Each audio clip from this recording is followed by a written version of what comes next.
नमस्कार, मैं रुपेश आप सभी का स्वागत करता हूं आज के इस वीडियो में। और आज हमने जो टॉपिक चूज किया है वो है अभिवृद्धि और विकास, या आप इसको सर्वांगीण विकास भी कह सकते हैं सेकंड ग्रेड के सिलेबस के हिसाब से।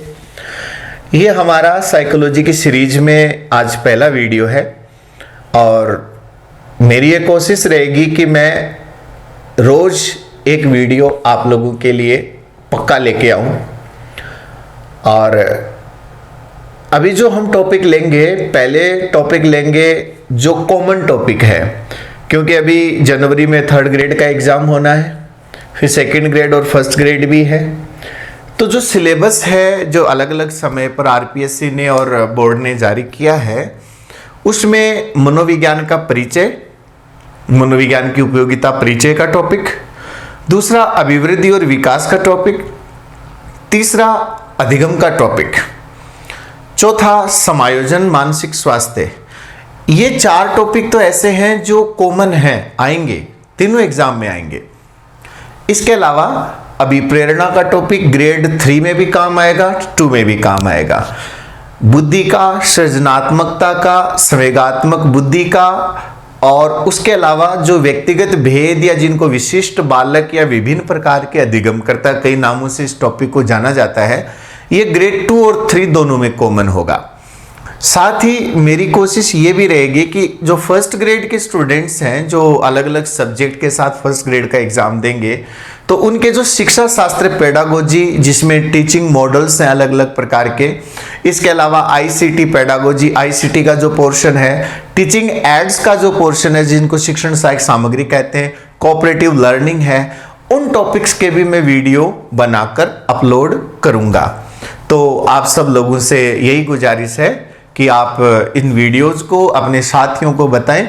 इसके लिए कोई चार्ज नहीं है, सिर्फ अपने YouTube चैनल पर हम इन वीडियोस को फ्री ऑफ कॉस्ट, यानी बिना किसी शुल्क के आप लोगों के साथ शेयर किए जाएंगे।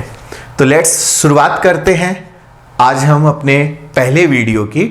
और इस पहले वीडियो में अभिवृद्धि और विकास यानी ग्रोथ एंड डेवलपमेंट का चैप्टर हमने लिया है, और इस चैप्टर की शुरुआत हम लोग कर रहे हैं इसके पहले पार्ट से। यानी हम ज़्यादा लंबे वीडियोस नहीं बनाएंगे, छोटे छोटे वीडियोस बनाएंगे और उन वीडियोस में एक बार में एक बिंदु कवर करेंगे। जैसे आज हमने जिस बिंदु को लिया है वो ग्रोथ एंड डेवलपमेंट चैप्टर का, अभिवृद्धि विकास के चैप्टर का पहला बिंदु है, और वो है आनुवंशिकी या हेरिडिटी या प्रकृति या वंशक्रम। आज की क्लास में हम इनके बारे में चर्चा करेंगे, जो जो प्रश्न इनमें पूछे जाते हैं, जिन जिन बिंदुओं के ऊपर जो महत्वपूर्ण, जिनके ऊपर आरपीएससी या बोर्ड समय समय पर प्रश्न पूछता आया है, उनके ऊपर हम लोग चर्चा करेंगे। तो शुरुआत करते हैं बिल्कुल बेसिक पार्ट से। सबसे पहले हम जब विकास की बात करते हैं, किसी भी व्यक्ति के विकास की बात करते हैं, तो विकास को वुडवर्थ ने कहा है कि सीखना विकास की प्रक्रिया है। सीखना विकास की प्रक्रिया, इसका मतलब जब हम एक व्यक्ति के या एक बच्चे के विकास की बात करते हैं तो उसमें सीखना आ जाता है। अब सीखना क्या है? सीखना यानी जो चीजें हम अर्जित करते हैं। आज आप और हम जो कोई भी हैं, हम दो चीजों के प्रोडक्ट हैं। एक वो चीजें जो जेनेटिकली या आनुवंशिक रूप से हमें हमारे माता पिता से, हमारे पूर्वजों से मिली है। दूसरी, इस दुनिया में आने के बाद जो कुछ हमने बाहर से प्राप्त किया है। तो एक व्यक्ति का जो विकास होता है, जो डेवलपमेंट होता है, वो दो चीजों का गुणनफल माना गया है, H गुणा E। अब हम पहले जब H की बात करेंगे, अगला जो हमारा वीडियो आएगा उसमें हम E की बात करेंगे, और H गुणा E का जो फॉर्मूला है जो वुडवर्थ ने दिया था उसकी भी अगले वीडियो में चर्चा करेंगे। आज हम इसके पहले पार्ट हेरिडिटी की चर्चा करते हैं। तो संक्षेप में हम आगे बढ़ते हैं और हेरिडिटी के इस बिंदु की चर्चा करते हैं। देखिए, सबसे पहले जिसको हम वंशक्रम या हेरिडिटी कहते हैं या आनुवंशिकी कहते हैं, इसको एक दूसरा नाम और भी दिया जाता है, प्रकृति यानी नेचर। कहते हैं ना हम, उसकी प्रकृति ऐसी है। कोई फल है, उसकी प्रकृति होती है, वो मीठा होता है या वो कोई कड़वा होता है, कोई विषैला होता है। तो जब हम प्रकृति शब्द बोलते हैं तब हम उन चीजों की बात कर रहे हैं जो जिसको हम कह सकते हैं जेनेटिक या इन्नेट डिस्पोजिशन कहते हैं, यानी ये हम उन चीजों की बात कर रहे हैं जो इन्नेट हैं। और इसको बताने के लिए हम बात करते हैं जीन की। जीन से ही जेनेटिक्स बना है, जेनेटिक्स जीन। तो हेरिडिटी का मतलब क्या हो गया? वो चीजें जो हमारे स्वभाव को उसी समय तय कर देती हैं जब हम पैदा हुए, यानी जब हम मां के गर्भ में आए, तब हेरिडिटी यानी वंश क्रम में क्या है, वे सभी बातें आ जाती है जो गर्भ धारण के समय उपस्थित होती हैं। अब इसमें दो बिंदु बनते हैं। आनुवंशिकी का निर्धारण कब होता है? जब हम पैदा होते हैं तब नहीं होता, ये उसी समय निर्धारित हो जाती है हमारी आनुवंशिकी जब हम मां के गर्भ में एक कोशिका के रूप में उपस्थित होते हैं, जिसको हम बोलते हैं गर्भ धारण या कंसेप्शन। कंसेप्शन के टाइम जो कोशिका, जिसको युग्मज कहते हैं, जिसका निर्माण होता है, उसी समय हमारी सारी इंफॉर्मेशन उसी समय आ गए। हम बड़े होंगे, हमारी हाइट कैसी होगी, हमारी त्वचा का रंग कैसा होगा, हमारे जैसे पुरुष है तो दाढ़ी मूंछ कैसे आएंगे कि नहीं आएंगे, बाल कैसे होंगे, आंखें कैसी होगी, नाक कैसा होगा, कान कैसे होंगे, शरीर की हाइट कितनी होगी, उसका स्वभाव कैसा होगा, वो उग्र किस्म का होगा या सौम्य स्वभाव का होगा, बुद्धि कितनी होगी, बहुत सारी चीजें उसी समय डिसाइड हो जाती हैं। आप और हम अब कुछ नहीं कर सकते, चेंज नहीं कर सकते। यानी जीन एक हमारे जैसे कोई मकान बनता है ना, तो उस मकान का पहले से नक्शा बन जाता है, ब्लूप्रिंट बोलते हैं उसको। तो जीन वो ब्लूप्रिंट बना देते हैं पहले ही कि भी जब ये बड़ा होगा, इस अवस्था में आएगा तो ये चीजें इसके अंदर आ जाएंगी, ये इतना लंबा होगा, ऐसा होगा, बड़ा होने पर ये कैसा होगा, ये सब जीन डिसाइड करते हैं। इसीलिए जीन बहुत महत्वपूर्ण होते हैं। तो जीन में क्या है, वे सभी बातें आ जाती हैं, सभी जन्मजात क्रियाएं। जन्मजात वर्ड आ गया तो समझ लेना आनुवंशिकी की बात हो रही है। हमारी वो योग्यताएं, वो क्षमताएं जो हम लेकर पैदा होते हैं। एक नवजात शिशु पैदा होने के कुछ ही मिनटों बाद माता का दूध पीना प्रारंभ कर देता है। किसने उसको ट्रेनिंग दे के भेजा है कि भाई आप बेटा तुम बस कुछ ही सेकंडों के या कुछ मिनटों के बाद तुम अपना दूध ऐसे पी सकते हो, जबकि माता का स्तन से दूध खींचना एक बड़ी टेक्निकल प्रक्रिया होती है। ट्रेनिंग देने में साल लग सकते हैं, लेकिन बच्चा लेकर पैदा होता है। क्यों? क्योंकि उसके अस्तित्व के लिए आवश्यक है। अगर वो नहीं है तो भूखा मर सकता है। जन्मजात योग्यताएं, क्षमताएं, विशेषताएं जो एक प्राणी किससे प्राप्त करता है? वो प्राप्त करता है अपने माता पिता से, अपने पूर्वजों से और अपनी प्रजाति से। तीन वर्ड यहां इंपॉर्टेंट है, माता पिता, पूर्वज और उसकी प्रजाति। जैसे आज हम मनुष्य, हम होमो सेपियंस प्रजाति के हैं, तो मनुष्य के यहां पैदा होने वाला मनुष्य वो सारी विशेषताएं रखेगा जो एक मनुष्य प्रजाति में होती हैं। साथ ही वह अपने पूर्वजों की विशेषताएं भी रखेगा और अपने माता पिता की विशेषताएं भी रखेगा।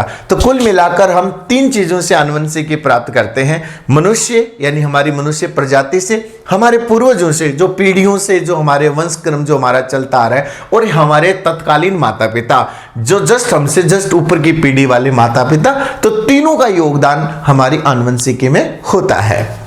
आगे बढ़ते हैं। जब हम आनुवंशिकी की बात करते हैं तब हम थोड़ा सा हल्का सा 10वीं क्लास तक की बायोलॉजी में आ जाते हैं, क्योंकि इस पर भी अगर आप ग्रेड 3 का पेपर देखें या ग्रेड 2 का पेपर देखें, यहां तक कि आरपीएससी ने फर्स्ट ग्रेड में भी 2015 के पेपर में पूछा था डीएनए का पूरा नाम क्या है। तो हमें पता होना चाहिए कि भाई ये छोटी छोटी जो बेसिक चीजें हैं जो 10वीं क्लास तक की साइंस में आ जाती है, हम सब ने पढ़ी भी है, तो एक बार हल्का सा उनका रिविजन भी हो जाए। देखिए, हमारे जो मानव जो शरीर होता है उसमें दो प्रकार की कोशिकाएं होती है। एक कोशिका को हम कहते हैं कायिक कोशिका या सोमेटिक सेल, एक हटा दीजिए, कायिक कोशिका, और दूसरी होती है जनन कोशिका। कायिक कोशिका हो या जनन कोशिका हो, इनके केंद्रक में जो इस कोशिका का जो केंद्र होता है उसके अंदर कुछ ऐसी संरचनाएं पाई जाती हैं जिनको हम नाम देते हैं गुणसूत्र, या इन इंग्लिश हम इनको कहते हैं क्रोमोसोम। ये बहुत बेसिक चीजें हैं और शायद आप में से ज्यादा को पता भी होंगी, लेकिन फिर भी एज ए टीचर या एज ए मनोविज्ञान के स्टूडेंट के नाते ये मेरी जिम्मेदारी बनती है कि कुछ चीजों को हम चाहे पता हो फिर भी रिपीट करना जरूरी है। इन कोशिकाओं में ये जो हमारे गुणसूत्र पाए जाते हैं, और एक कोशिका में इन गुणसूत्रों की संख्या होती है 46। जब कोशिका का विभाजन होता है, दो प्रकार से कोशिका विभाजन हम लोग पढ़ते हैं, एक माइटोसिस होता है, एक मेयोसिस होता है, एक अर्धसूत्री विभाजन होता है, एक समसूत्री विभाजन होता है। जब हम समसूत्री बोलते हैं तो सम यानी समान और सूत्र यानी रचना, तो जब समान रचना हो, जब फोटोकॉपी होती है तब तो समसूत्री विभाजन होता है। लेकिन जब हम उसके दो भाग कर देते हैं यानी अर्धसूत्री विभाजन होता है, तब ये जो 46 गुणसूत्र होते हैं ये दो भागों में बढ़ जाते हैं, 23 और 23। और ये जो गुणसूत्र होते हैं इनके अंदर पाया जाता है हमारा डीएनए, और डीएनए के छोटे छोटे जो भाग होते हैं उनको हम लोग कहते हैं जीन, या हिंदी में इनको कहा जाता है पितृक। और ये जीन ही आनुवंशिकी के असली वाहक कहलाते हैं। रियल में जो ट्रांसफर करने का काम जो होता है वो इन जीन का ही होता है। तो वैसे तो आनुवंशिकी के वाहक कौन होंगे? गुणसूत्र होंगे, लेकिन गुणसूत्रों के अंदर चले जाए तो हमारा डीएनए, और डीएनए के बाद आ जाए तो जीन। और यही वजह है कि हाल में जैसे अभी हमारे राजस्थान में एक बहुत बड़ी दुखांतिका हो गई थी, एक बस में आग लग गई थी और काफी पैसेंजर बस के अंदर जल गए थे। अब उन पैसेंजर्स की पहचान कैसे हुई? या अगर आप कुछ समय पहले याद करें तो गुजरात में एक एयरप्लेन क्रैश हो गया था, उसके अंदर काफी पैसेंजर्स थे, वो जल गए थे, और उसमें उनके जो थोड़े थोड़े जो अवशेष जो उनको मिले उनकी डीएनए मैचिंग हुई, यानी परिवार के साथ डीएनए को मैच करके देखा गया। तो ये जो डीएनए होता है इससे हमें पता चल जाता है कि हमारी आनुवंशिकी कौन सी है। जिससे डीएनए मैच होगा वही हमारा फैमिली मेंबर होगा। तो डीएनए जो होते हैं वो आनुवंशिकी के वाहक होते हैं, और उसके अंदर आप जीन अगर आ गया तो असली वाहक जीन होते हैं। मानव शरीर में 20,000 से 25,000 जीन होते हैं, और ये जीन ही हमारे अंदर इतने परिवर्तन ले आते हैं कि एक ही माता पिता की संतान भी एक जैसी नहीं होती। तो व्यक्तिगत भेदों का मेन कारण भी ये जीन है। पता नहीं कौन सा जीन क्या प्रभाव दिखा दे। कभी बच्चा पिता की तरह दिखता है, कोई बच्चा माता की तरह दिखता है, कोई दादा दादी की तरह दिखता है, किसी की आंख मां की तरह होती है, कान पिता की तरह होते हैं। तो ऐसे जो परिवर्तन आते हैं वो इन जीन के कारण आते हैं। ये जो हमारे जीन होते हैं ये जिस संरचना को बनाते हैं उसको बोलते हैं डीएनए। डीएनए कुंडली नुमा संरचना होती है। डीएनए का पूरा नाम ये भी आरपीएससी ने पूछा है, डीऑक्सी राइबोन्यूक्लिक अम्ल। डीऑक्सी राइबोन्यूक्लिक अम्ल। एक और संरचना होती है जिसको आरएनए कहते हैं, वो होती है राइबोन्यूक्लिक अम्ल। और अभी आपको ध्यान होगा, ये आपके करंट अफेयर में भी सवाल आएगा कि जिन्होंने डीएनए की ये संरचना के बारे में खोज की थी उसमें एक वाटसन नाम के थे जिनका अभी देहांत भी हुआ है। तो आप लोग याद रखना, वाटसन जिन्होंने डीएनए की जो खोज की थी उनका अभी भी देहांत भी हुआ है। तो ये करंट अफेयर में भी सवाल बन सकता है। ये इनका केमिकल स्ट्रक्चर है जो हमारे काम का नहीं है। तो जीन का जो स्थानांतरण होता है वो आनुवंशिकी का स्थानांतरण जीन के द्वारा होता है, यही हमें याद रखना है। और जीन पाए जाते हैं क्रोमोसोम में। मानव शरीर में टोटल 23 जोड़ी गुणसूत्र होते हैं एक कोशिका में, और जब कोशिका का अर्धसूत्री विभाजन होता है तब ये जीन दो भागों में बढ़ जाते हैं, 23 और 23।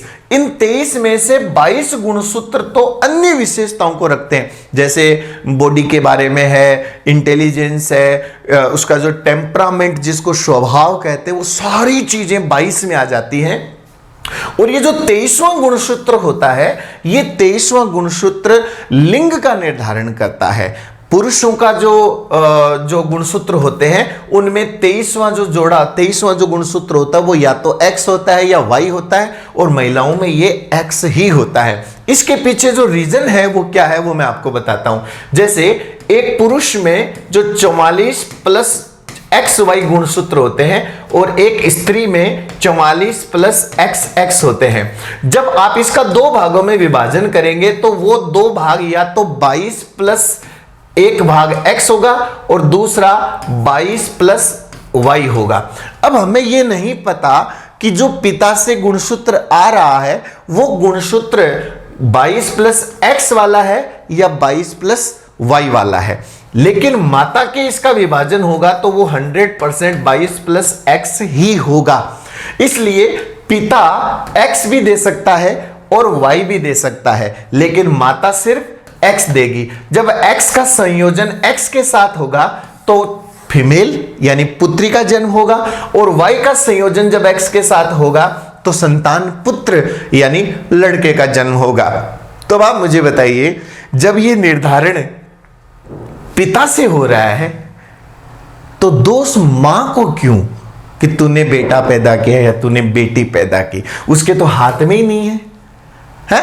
तो इसलिए साइंस का ज्ञान हमें भी ये कम से कम इस भेदभाव से दूर करने के लिए काम तो आए एटलीस्ट। आगे बढ़ते हैं। अब देखिए, कई बार क्या होता है, इस प्रक्रिया को समझने से पहले मैं आपसे 2 मिनट और लूंगा। देखिए फर्टिलाइजेशन की प्रक्रिया कैसे होती है। एक तरफ पिता है, पिता से जो अर्धसूत्री विभाजन से जो जनन कोशिका मिलती है उसको हम लोग कहते हैं स्पर्म यानी शुक्रकीट, और माता से जो कोशिका मिलती है उसको हम कहते हैं ओवम यानी अंडा। ये दोनों जो कोशिकाएं हैं, ये जनन कोशिकाएं हैं, ये दोनों जब मिलती हैं जिसको हम बोलते हैं फर्टिलाइजेशन प्रोसेस, जब ये दोनों कोशिकाएं मिलती हैं, कंबाइंड होती है, जॉइंट होती हैं, तब इन दोनों के संयोग से एक कोशिका का निर्माण होता है जिसे हम कहते हैं युग्मज, या in English we call it zygote. ये जो जाइगोट का निर्माण होता है, जैसे इस जाइगोट का निर्माण होता है 22 + 1 22 + 1 टोटल कितने हो गए? 46। तो ये एक पूरी कोशिका बन गई जिसके केंद्रक में 46 गुणसूत्र हैं। इसी के साथ बच्चे की आनुवंशिकी का निर्धारण हो गया। जैसे ही युग्मज बनता है, आनुवंशिकी कंफर्म हो गई, नक्शा तैयार है। अब ये आगे का प्रभाव वातावरण पर है कि बच्चे को कैसा वातावरण मिलता है, बिल्डिंग नक्शे के हिसाब से बनेगी या नहीं बनेगी। अब इस पर 2 चीजों पर निर्भर करेगा, बनाने वाला मिस्त्री कैसा है और बनाने के लिए जो कच्चा माल कैसा आ रहा है। सीमेंट अच्छी है, मिस्त्री भी शानदार है, तो बिल्डिंग वैसी बनेगी जैसा नक्शा बना है। समझ लेना इस बात को। अब देखिए क्या होता है, कई बार ये संयोग होता है ऐसा, क्योंकि इससे पहले भी ये प्रश्न भी कई बार आ चुका है। कई बार क्या होता है, संयोग हुआ क्या, जैसे ये एक युग्मज का निर्माण हुआ, एक कोशिका और शुक्रकीट दोनों मिले और एक युग्मज का निर्माण हुआ। कभी कभी संयोग से क्या होता है कि वह युग्मज 2 भागों में बट जाता है। अब ये प्योर संयोग है, कोई 1000 में से कोई एक कॉम्बिनेशन ऐसा बैठता है कि एक युग्मज 2 भागों में बट जाता है। जब एक युग्मज 2 भागों में बट जाता है तो युग्मज बनते ही आनुवंशिकी का निर्धारण हो गया।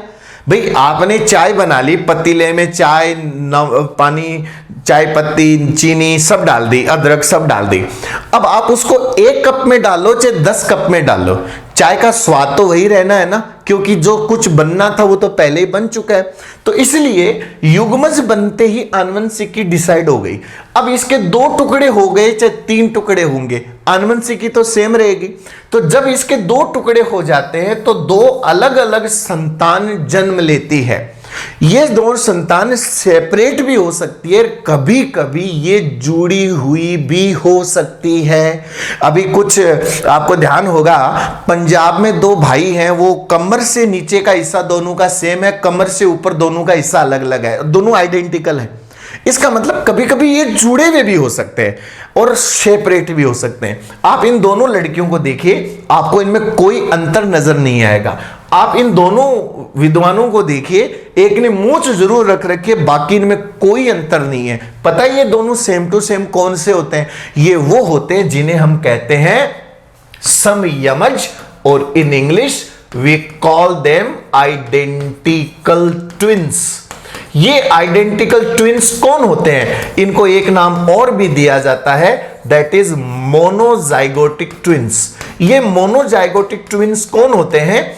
जिनकी बायोलॉजी, हेरेडिटी 100% सेम होती है। मोनो का मतलब होता है सिंगल, जाइगोट, यानी जो एक ही जाइगोट बनने के बाद उसके विभाजन से अलग अलग दो बच्चों के रूप में पैदा हुए हों।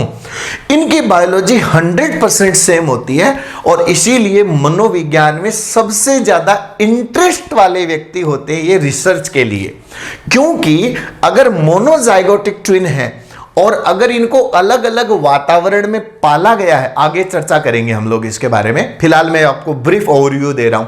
अगर इनको अलग अलग वातावरण में पाला गया है और बाद में बड़े होने के बाद अगर इनके अंदर समानता पाई जाती है, अलग अलग वातावरण होने के बावजूद अगर समानता पाई जाती है तो उसका कारण आनुवंशिकी है, और अगर कोई विभिन्नता आई है तो वो वातावरण का प्रभाव है। तो वंशक्रम और वातावरण के प्रभाव का अध्ययन करने के लिए सबसे अच्छी जो जोड़ी होती है वो आइडेंटिकल ट्विन की होती है, सबसे शानदार।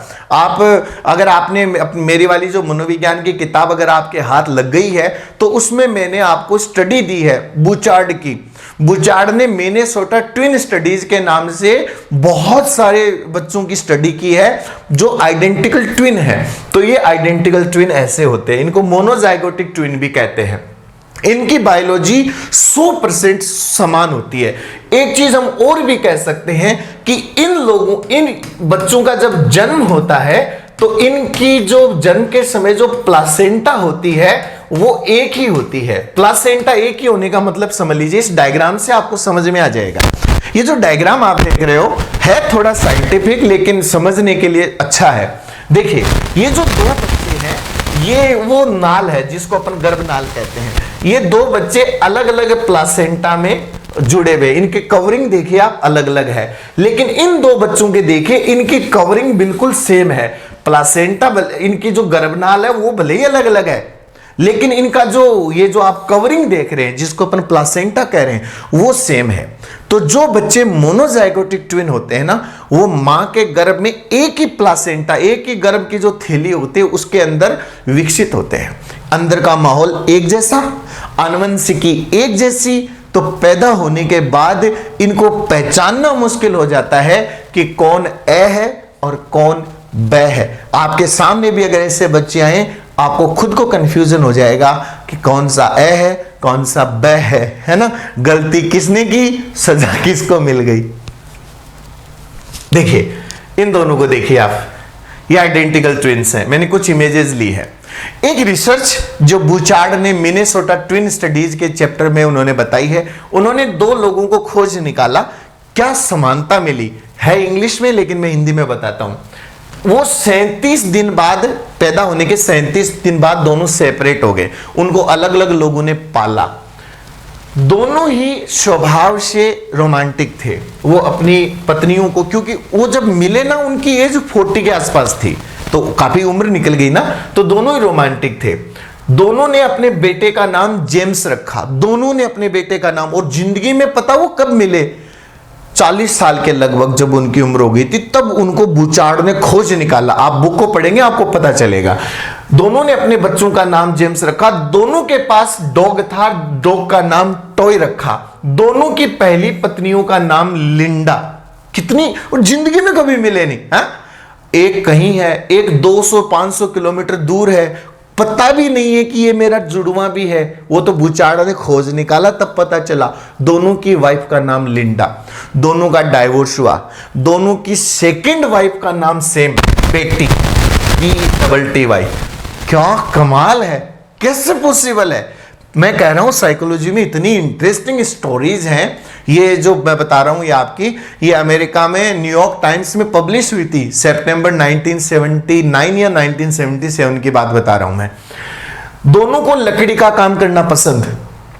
दोनों के बेंच, जो उनका जो गलियारा है उसमें सेम बेंच लकड़ी की, सेम। दोनों के पास गाड़ी, दोनों के पास कार का मतलब कार रेसिंग दोनों को करना अच्छा लगता। और दोनों ने नशबंदी करवा ली। दोनों को हाई ब्लड प्रेशर की शिकायत, दोनों चेन स्मोकर, दोनों को माइग्रेन की प्रॉब्लम। कितनी समानता इनको मिली। ज्यादा आपको पढ़ना हो तो एक बुक है, मैंने अपनी किताब में उनका नाम लिखा, उस बुक को आप पढ़ सकते हैं। इतनी समानता, इसीलिए आइडेंटिकल ट्विन जो होते हैं वो साइकोलॉजी में बड़े इंटरेस्ट के सब्जेक्ट होते हैं। दूसरे आ जाते हैं भ्रातृयमज। भ्रातृयमज कहते हैं उनको जो फ्रेटर्नल ट्विंस होते हैं। कई बार हम देखते हैं कि जुड़वा बच्चे तो पैदा होते हैं लेकिन उतनी समानता नहीं होती। हाँ, आइडेंटिकल ट्विन आनुवंशिकी का निर्धारण होने के बाद पैदा होंगे, इसलिए या तो दोनों बॉयज होंगे या दोनों गर्ल्स होंगे और सेम टू सेम होंगे। लेकिन फ्रेटर्नल ट्विन होते ना, वो अलग कारण से पैदा होते हैं। नॉर्मली क्या होता है कि माता के जो ओवरी होती है, या जिसको हम लोग बोलते हैं हिंदी में क्या बोलते हैं उसको, अंडकोश कुछ और बोलते होंगे, तो उससे एक अंडाणु निकलता है 28 दिन बाद। लेकिन कभी कभी संयोग से 2 अंडाणु आ जाते हैं और ये 2 अंडाणु 2 अलग अलग शुक्रकीट से निषेचित हो गए, तो 2 अलग अलग जाइगोट बन गए। 2 अलग अलग जाइगोट बन गए तो इस वजह से क्या हुआ, 2 अलग अलग संतान जन्म होगी। लेकिन क्योंकि इनके अंडाणु भी अलग अलग हैं और इनके शुक्राणु भी अलग अलग हैं, तो इसलिए जो 2 बच्चे आएंगे इनकी आनुवंशिकी भी अलग अलग होगी और इनका विकास भी अलग अलग प्लासेंटा में होगा। और इसीलिए इन बच्चों की आनुवंशिकी 50% सेम होगी, 50%। अच्छा, चूंकि इनके जाइगोट ही अलग अलग बन रहे, इसलिए हमें ये नहीं पता कि ये जो शुक्रकीट आ रहा है ये 22+X वाला है या 22+Y वाला है। इसलिए ये लड़का लड़की भी हो सकते हैं, लड़की लड़की या लड़का लड़का, कुछ भी हो सकता है, लेकिन ये सेम टू सेम कभी नहीं होंगे। याद रखना, इनकी बायोलॉजी सिर्फ 50% सेम होगी, ज्यादा इनमें समानता नहीं पाई जाती। जैसे ये 2 जुड़वा बच्चों की मैं आपके सामने फोटो ला रहा हूं, ये एक लड़का एक लड़की है, लेकिन ये फ्रेटर्नल ट्विन है, यानी इनकी बायोलॉजी 50% ही सेम है, इससे ज्यादा इनमें समानता नहीं है। तो ये अंतर आप दोनों को देख लीजिए। आइडेंटिकल में एक ही युग्मज का 2 भागों में विभाजन होता है, इनकी प्लासेंटा सेम होती है। ये अलग अलग शुक्रकीट से निषेचन होने के कारण इनकी बायोलॉजी 100% सेम होगी और इनकी बायोलॉजी 50% सेम होगी। इनकी प्लासेंटा भी सेपरेट होगी और इनकी प्लासेंटा कॉमन होगी, याद रखना। आनुवंशिक विकार है, इनके बारे में मैं अलग से एक आपको वीडियो दूंगा। आनुवंशिक विकारों में मैं सारे विकार एक जगह ही दे दूंगा। जैसे कुछ विकार हैं जो चिंता, जैसे चिंता विकार है, OCD है, या जैसे ADHD है, ASD है, या जैसे आनुवंशिक विकार है जैसे पटाउ सिंड्रोम है, एडवर्ड सिंड्रोम है, डाउन सिंड्रोम है, या कुछ भोजन के विकार हैं जैसे एनोरेक्सिया नर्वोसा, बुलिमिया नर्वोसा। तो मैं इन सारे विकारों की एक अलग से क्लास ले लूंगा, आप लोगों के एक वीडियो डाल दूंगा जिसमें आनुवंशिक विकार, विकासात्मक विकार, मस्तिष्कीय विकार, व्यवहारिक विकार, भोजन संबंधी विकार सारे एक जगह आ जाएंगे, तो आपको थोड़ी परेशानी नहीं होगी इनको अलग अलग ढूंढने की भी। आगे बढ़ते हैं और अब हम आ जाते हैं आनुवंशिकी के कुछ सिद्धांतों में। क्योंकि आनुवंशिकी के सिद्धांत थोड़ा सा समय लेंगे, इसलिए आनुवंशिकी के सिद्धांतों के लिए अपन अगला वीडियो जो मेरा कल आएगा उसमें आपको आनुवंशिकी के जो सिद्धांत है, जिसमें मेंडल है, गाल्टन है, डार्विन है, लेमार्क है और वीजमैन है, इनके सिद्धांत आपको एक ही क्लास में छोटे से वीडियो में आपको मिल जाएंगे। तो उम्मीद करता हूं कि आज का ये सेशन आप लोगों को कुछ अच्छा लगा होगा।